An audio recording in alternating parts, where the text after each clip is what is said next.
Hello, this is Ernest Burley, your CIA, your cool insurance agent, back at you again with some more great information on insurance. Hey, I'm a licensed insurance agent with over 30 years experience in the industry, licensed across the country with clients across the country. I specialize in all areas of insurance, whether it be auto insurance, home, business, church, life insurance, disability insurance, long-term care, professional liability, general liability. My firm handles all aspects of insurance. The purpose of this podcast is to educate you, to enlighten you, to empower you with the information that you need to make the right decisions for you and your family. It's all about just getting you the right information so you can make the right decisions, okay? So that's it for me. I don't like long intros like you know. So we're going to get right into the podcast. Let's get right at it. So this podcast is considered a follow-up to our previous podcast that was titled Succeed in Your Career. But it was just too much information to put into one podcast. I'm breaking it into two. So today is part two. So Succeed in Your Career. The initial podcast, we talked about the acronym for Succeed and Career, S.U.C.C.E.E.D and C.A.R.E.E.R. Get my spelling right? So the acronym, I went into some detail on some very good information I think that will help employers and employees regarding being successful in their career. So I can't go over all that stuff because it was a lot of information. Please pull up that podcast and take a look at it or take a listen at it. I'll just recap it real quick though. So the S in Succeed stood for signature. And by signature, I was commenting on resumes. So how your resume should look. The U in Succeed is you, the you factor. How are you going to be an asset either to someone who is acquiring your services or as an employee to a business? The first C in Succeed is class. So always operate in a manner of class. The second C in Succeed is considerate. Always be considerate. The first E in Succeed is ethics. So make sure you always have a high level of ethics about yourself. The second E in Succeed is excellence. Always work with a spirit of excellence. And the D in Succeed stands for dynamics. So understand office dynamics, okay? Don't get caught up in any mess. Not a good thing, okay? So the C in career, so we did succeed. So now career, succeed in your career. The C in career stood for character. And by character, I mean, what is your natural talent, your natural skill set, something that's easy for you to do, and your passion. So if you have something, a career in that venue, you could normally do pretty well at it. The A in career stands for alignment. So alignment, make sure your career is aligned with current and future societal needs. The first R in career stands for reason. What reason do you want to do it? What, is autonomy, security, stability, money, creativity, flexibility. So what is the reason? What is your trigger? The first E in first E in career stands for endurance. So you want to make sure it endures into the future. All right, it's not going to just be good for today, the career good for today or next year. You want to make sure that career endures into the future. The second E in career stands for education. So what type of education do you need to get into that career and to sustain yourself in that career and make progress? And the second R in career stands for remuneration. Remuneration, which basically means how much are you going to get paid? Show me the money. Because that's going to dictate your standard of living. Basically, how much money are you going to earn in that career? So always consider compensation or remuneration. Okay, so that's Succeed in Your Career, part one. Part two, we're going to talk about the interviewing process, and this is for employers and employees, because employers, you interview to get projects or get jobs from individuals, or to become someone to get clients on board. So we're going to look at it from both aspects, from an employer and employee, an employee wanting to work for a company. So we want to make sure that we are able to show ourselves in the best light, right? So here we go. Before the interviewing process, so I'm going to start off with the interviewing process. Before the interview, you want to realize that you only get one chance to make a first impression. So you want to make sure that you take advantage of that chance and make a good first impression, because it's hard to kind of to resolve a bad first impression. So let's not put ourselves in that position. So our strengths, we want to do a self-analysis. So our strengths, we want to take a look at our strengths. So when someone asks you what your strengths are, you should be able to rattle off 2 or 3 strengths right off the bat. And you want to want to kind of tweak those strengths towards the career or the job that you're looking towards obtaining.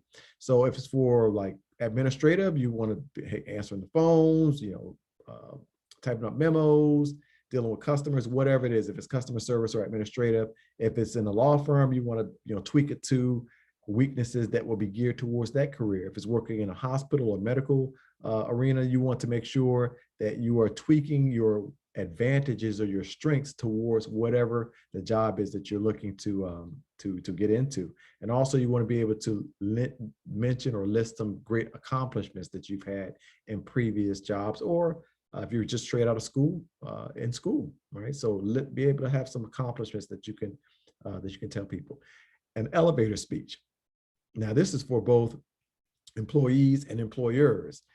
An elevator speech is basically just like a little 20-second, like little rattle off that you can tell someone if someone asks you, hey, what do you do? What does your company do?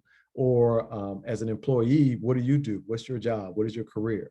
You should be able to rattle off something that's it's concise, it's informative, it's engaging, that they will know what you do by the time you finish speaking. And it shouldn't be long. You don't want to be too long with it, but you want to be able to tell them something in a very informative manner. So they'll know, either as an employer or a business owner, what your firm does or what your company does and how you can be of service to someone, right?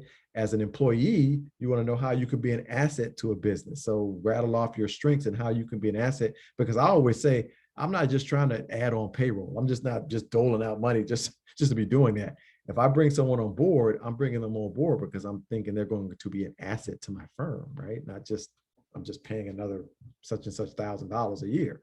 So let's make sure that we are making sure that we understand that, and that we let people know how we're going to be an asset. That's your elevator speech.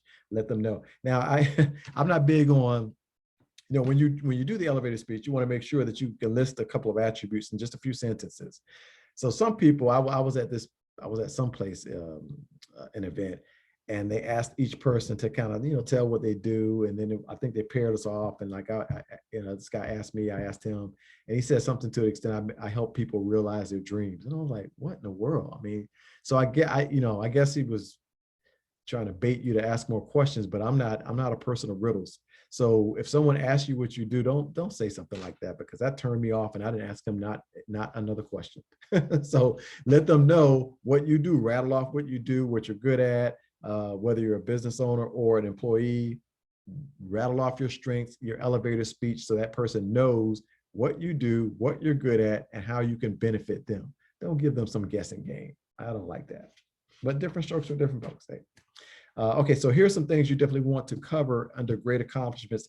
What was your motivation to accomplish that feat? The skills and attributes that were beneficial in your accomplishment or your achievement, your feelings afterwards, and the benefits of that achievement to you and to others. How did that benefit others? So that's the strengths. Now, weaknesses, you want to mention your weaknesses too. You want to have weaknesses in your mind. You don't bring that up unless someone brings it up. They're going to ask you a question, because I asked that question. I said, what do you feel your weaknesses are? Now, when you mention weaknesses, be smart about it.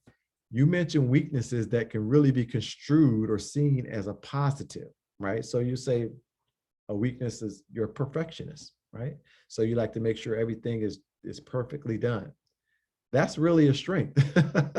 Or you're very detail oriented, or you're hard work, and maybe you work a little bit too long after hours. Those are seen as actual positives from an employer's mindset, right? Now, you don't want to mention weaknesses that are really weaknesses, stuff that you need to work on, get yourself together. So you don't want to say something, like, hey, I have a problem with being on time. I'm always late to work. I'm not very organized. I don't get along well with other people. You don't want to mention stuff that is really a weakness. That's something you want to get yourself together and take care of that. You don't want to mention those types of weaknesses. Those are true weaknesses that will not bode in your favor.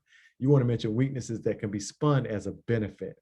And then whenever you mention the weakness, you want to have in the back of your mind, if they say, well, what are you doing to address those weaknesses? You want to be able to tell them what you're doing to address those weaknesses, okay? But not bad weaknesses. We don't mention bad weaknesses in an interview or when you're explaining yourself to somebody. You don't do that. That's shooting yourself in the foot. Okay, now, Have some answers, of course, to the weaknesses. And then here are some questions that you should have great answers to. What motivates you? So here's some of the questions that you'll probably get during an interview. What motivates you? What do you want from your current job? What weren't you getting from your previous job or career? What are your short-term goals? What are your long-term goals? How do you feel you'll be an asset to the company? I mentioned that before. What are your computer skills? How do you resolve conflicts with coworkers, with your supervisor, with customers, with clients? I want to know that. How do you meet your goals? How do you plan your day? So things of that nature. You want to have answers to those basic questions. Now, being prepared for the interview, you want to do it like a self-assessment of the job. Of course, you want to make sure that's the job that you really want to do before you even apply for it and go in for an interview. And then you want to know who's going to interview you. It's going to be on site. It's going to be a Zoom call. Make sure you're on time for that. Make sure you get there in plenty of time. Anticipate questions. I'm big on doing like mock interviews, like role playing. So if you don't have someone you can role play with interview, just do it yourself. The more you say the answers, you should be prepared with some questions. You should know some of the questions they're going to ask you based on that job. So if you're applying for a job, you should know they're going to probably ask me about, if you're a receptionist, okay, they're going to probably ask me about my experience answering phones and how do I answer multiple lines? How do I greet clients when they come in the door?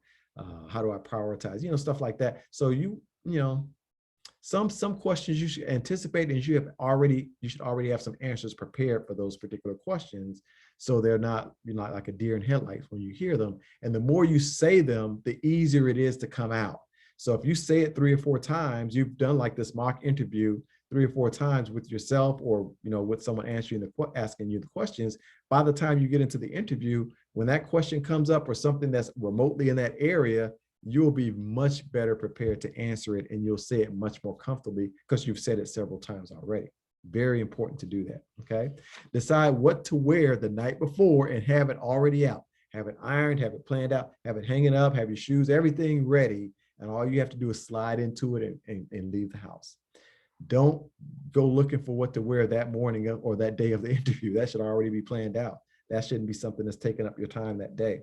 And prepare questions for the interviewer too, because at the end of the interview, normally people who are interviewing individuals for a job, they may ask, do you have any questions? And you should have a couple of questions to ask. We'll talk about that later and address that later. Typical types of interviews. You have one-on-one, where you have like, it's just you and one person. And then you have like where there's a group interview or team concept, where they have several people interviewing you at the one time. So, different people asking you questions, right? And then you have like series interviews where they, maybe several interviews during that same day or over an extended period of time. You may have to come back several times for an interview. Questioning techniques.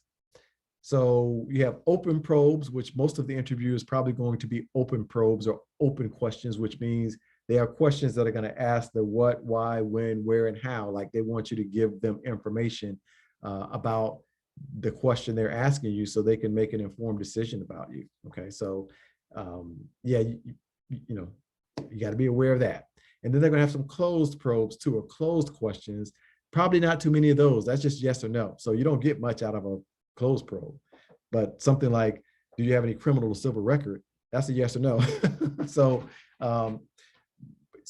there's some questions that will be yes or no, but that will be probably the minority of the interview. Most of it will be open probes, so you can talk and express yourself and give them more information about yourself.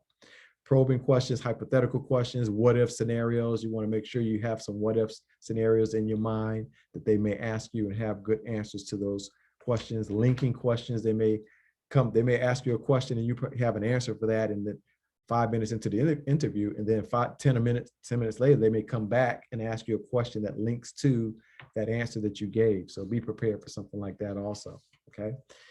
Preparation is key. We want to pay the price, okay? I like acronyms, so here's another acronym, PRICE. Pay the price to be the person for that position, P-R-I-C-E. The P in price stands for preparation, right? So the interviewer prepares, like I'm talking to the employer now. So whenever I am about to interview someone, I have a list of questions that I'm going to ask them, and I tweak it based on the person, based on their resume, based on my previous conversation with them. So I tweak my questions based on that particular candidate. So the interviewee needs to think the same thing, get familiar with the position and also with the company. You should have some information about the company, you should look up the company and have some details about that company. The R in price stands for rapport. So you want to build a rapport with a person. I know you just met them, but you need to break the ice and make that environment as cool, calm, and collected as possible, because the onus is on you. You're the one trying to get the job. So you don't want some awkward environment. You want it to be very friendly. I remember when I was in corporate America as an employee of a major corporation, I was interviewing for this position, and they had, it was, I mean, they had like half a dozen or so people in the room. It was a U-shaped table. Like I was sitting there and they were like, they directed me to where I was supposed to sit, right? And they're like, yep, you're in the hot seat. I was like, no, I'm gonna make this the cool seat. Half of them broke out laughing, right? So I calmed that whole environment just by saying something like that. You want to make sure your demeanor, your attitude, everything is positive, you're jovial, you're laughing. You want to know your audience, of course, but it never hurts to be happy, to have a smile, right? Not make light of the situation, but not be weighed down, not be boring, not be too serious about it. So people like levity, okay? So break the ice, establish a rapport. That's the R in price. The I in price stands for information. So during the interview, you're probably going to speak about 75% of the time, right? Or more, because the interviewer is just asking you questions basically, and you're responding to the questions. So you're going to be speaking most of the time, because the person who has the job to offer, they want to know as much information about you as possible. Now, here's the thing. During that process, you want to make sure you interject some good stuff about the company that you looked up, you researched. So you say, hey, I see you guys are a Fortune 100 company. A lot of companies look to you for advice, or I see you're #1 in JD Power on customer service.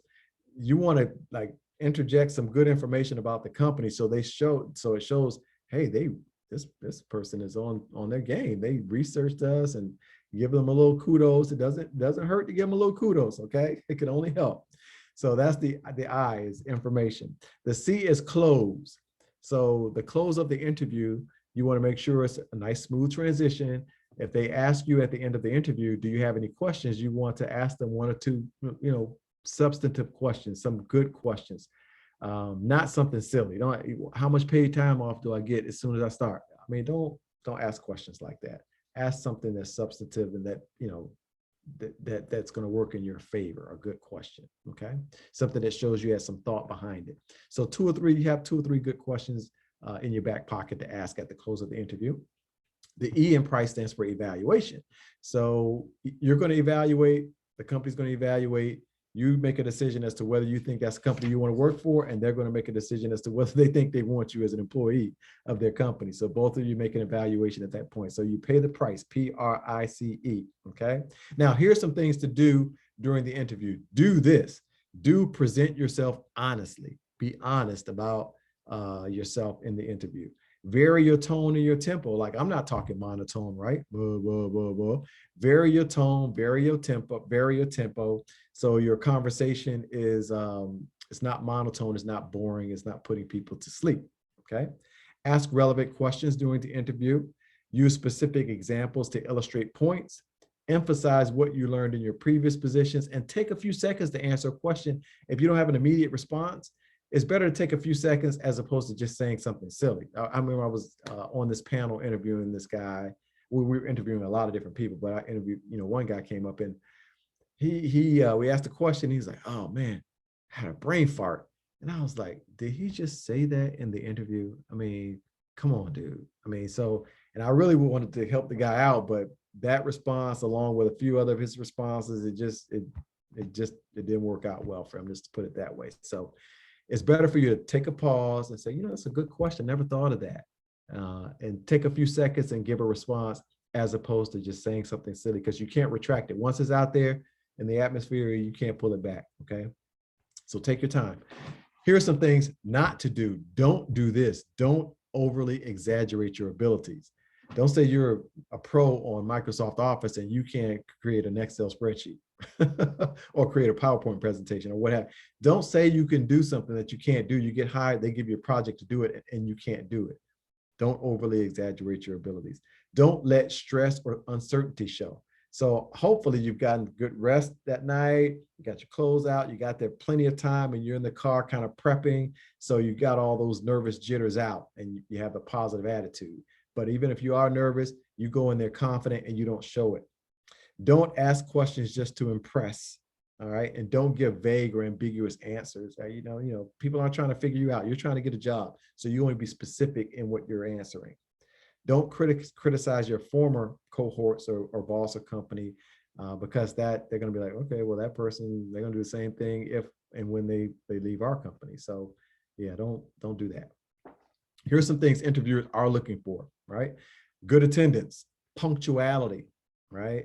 Ability to work independently or on a team, positive attitude, looking for motivated individuals, ambitious individuals, problem solving individuals, people who can like take some initiative and get some things done as opposed to always coming to the manager or the supervisor.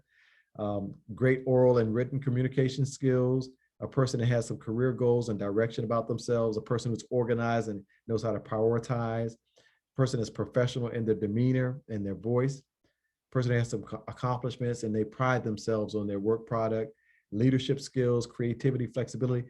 Those are some of the things that employers are looking for. So, make sure you have some of those in your toolkit and you can give a good example of each one of those. Your appearance during the interview, very important. Now this stuff I'm talking about, this is for employers too. So when people are looking to you for a service, they're looking at your company or looking at you as a representative of the company that you own, you want them to see you in a positive light too, just like you want your employees to be seen in a positive light. So here's some things. This is during the interview though.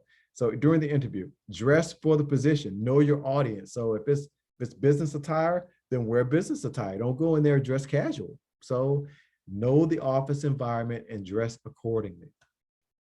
Be professional, dress neat, dress clean, have your traditional colors. Don't go in there looking like a rainbow or clown.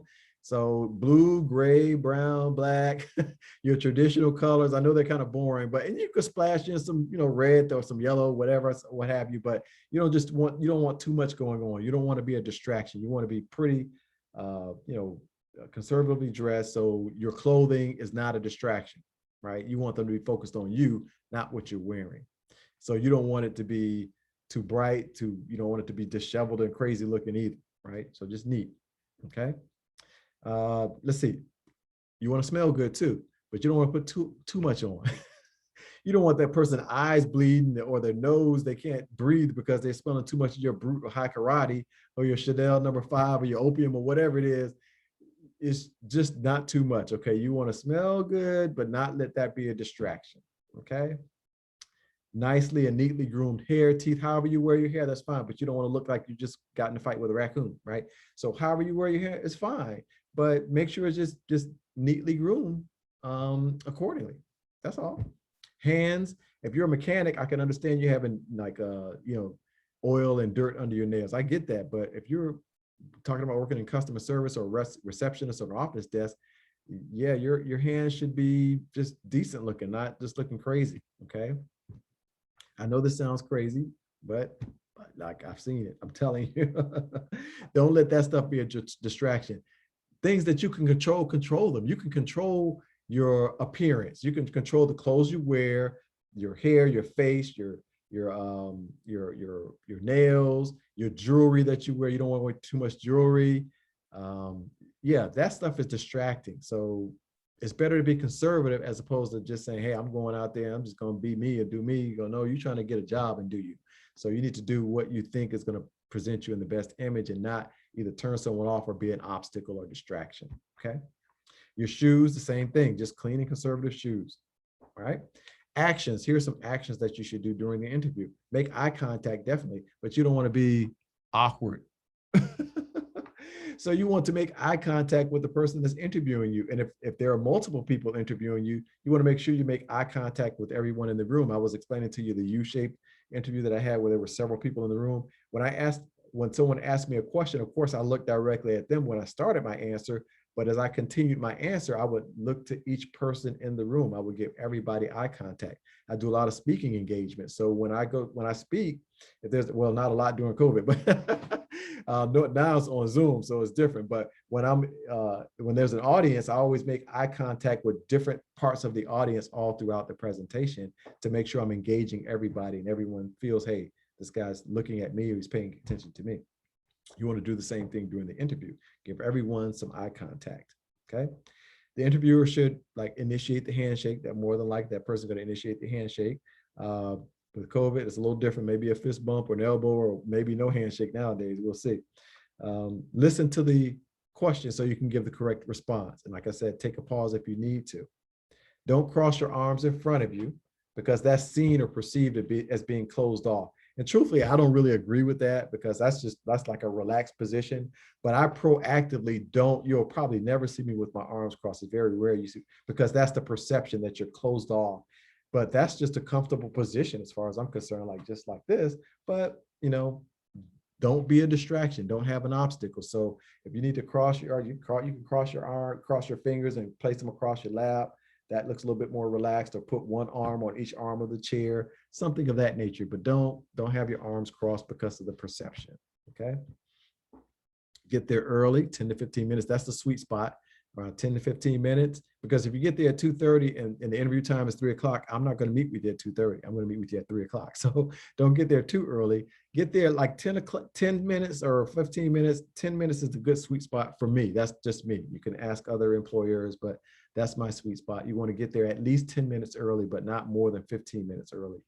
That's a little bit too early, but it's better to be early than late. Just, you definitely don't run in there 3-4 minutes right before the interview. To me, that's late, truthfully. If you get there right there on time or 1 minute before, that's late, okay? You should be there at least 10 minutes before the interview, okay? Role playing, we talked about that. I recommend role playing so you can make sure that you are relaxed by the time you receive that question. You've answered it several times verbally. I don't mean just miming it. You need to verbally, like I'm speaking now, you should verbally say your answers, whether you're saying it to someone or saying it out loud. It's just you will interview much better if you have verbalized those responses several times. And even if it's not the exact same answer, just you answering questions or possible questions or having a possible response that's somewhere in the vicinity of a question, it's just going to do much better for you during that interview. Okay. Reduce stress as much as possible. So, you know, eat right, get some rest.